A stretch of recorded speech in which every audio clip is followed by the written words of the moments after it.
Le Barça frappé par une blessure très ennuyeuse.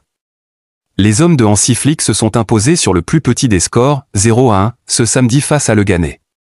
Un but marqué dans son camp par un défenseur de Leganés qui essayait de bloquer le centre très puissant effectué par Rafinha. Malgré l'intensité et la pression mise par les Blaugrana, le score n'a pas changé. Le Barça rentre donc à la maison avec 3 points de plus et met la pression sur le grand rival qui avant son match est désormais à 7 points d'écart.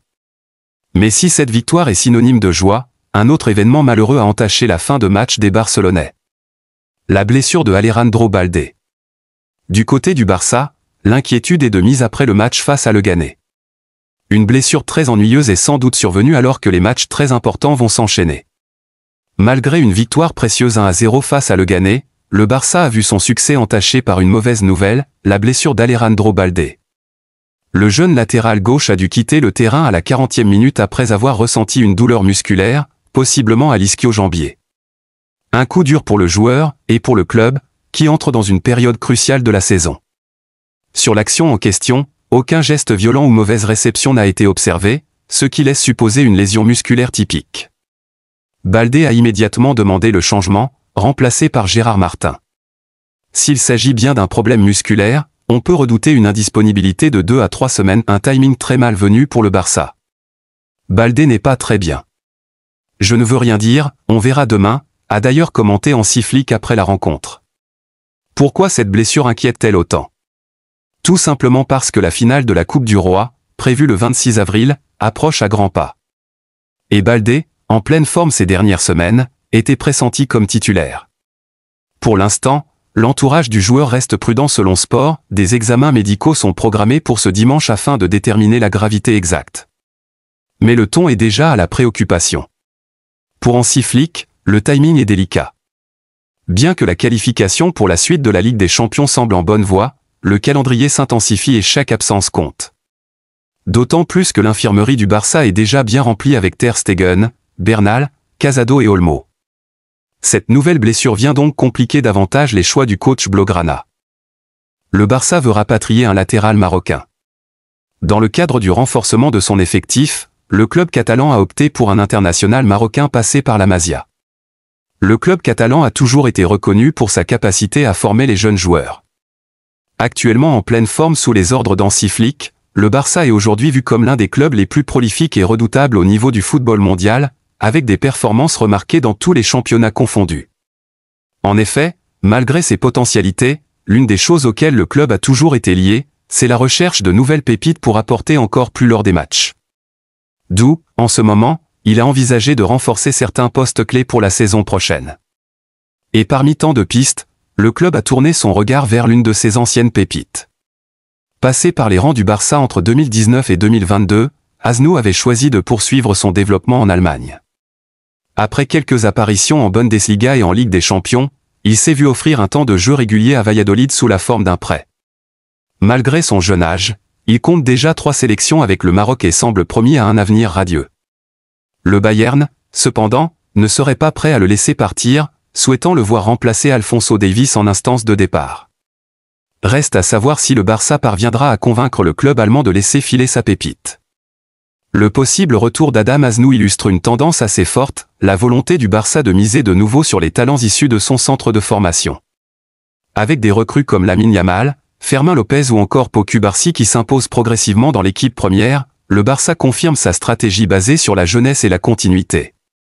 Si Adam Asnou revient effectivement au Bercail, il pourrait s'inscrire dans cette dynamique et renforcer un flanc gauche en quête de profondeur.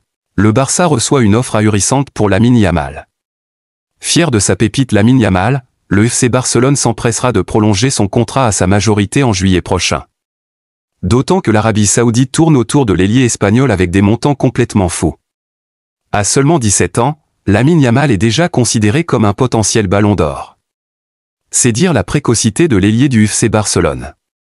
Aux côtés de Rafinha et de Robert Lewandowski, l'international espagnol forme un redoutable trio qui pourrait bien mener les Blaugrana vers une saison pleine de succès. Mais attendant de savoir s'il remplira son palmarès dans quelques semaines, le club catalan s'active pour prolonger son jeune talent actuellement sous contrat jusqu'en 2026.